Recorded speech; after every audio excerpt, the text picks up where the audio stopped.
माशाल्लाह बहुत ही कमाल की ज़बरदस्त आज आपके लिए बीतल बकरी लेकर आ गए हैं। इसके नीचे जो पाठ है ना, बड़ी ही होशियार और बड़ी चलाक क्वालिटी वाली पाठ है। इसकी कान की लंबाई देखें, ये होती हैं भाई चीज़ें बिल्कुल जायज़ और मुनासिब रेट में। हालांकि इस तरह की आजकल बच्चों की बकरियों का रेट बहुत ज़्यादा है।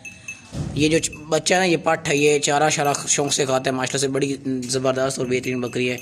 अब अगर रेट की बात की जाए तो रेट हमने बिल्कुल जायज़ और मुनासिब रेट लिखा हुआ है। जिस भाई को चाहिए वो भी डन करके ले सकते। इसको चलाएं ना, थोड़े इन दोनों को आगे चलाएं। ये बच्चा देखें कितना प्यारा, कितना खूबसूरत क्यूट सा बच्चा है। इसको चलाएं आगे, वापस लेना दोनों को। बड़ी ज़बरदस्त है बच्चे वाली बकरी। बच्चा देखें कितना प्यारा खूबसूरत बच्चा है। जिस भाई को भी ये बकरी चाहिए ना, वो भी पैसे भी जमा के डन करके ले लें। ये नो के आगे कहीं और सेल हो जाए। बस ले चलो आगे, फॉर्म में छोड़ दें।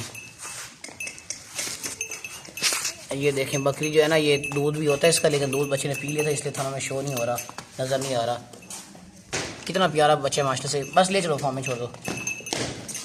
बड़ी ज़बरदस्त क्यूट सी बकरी है, क्यूट सा।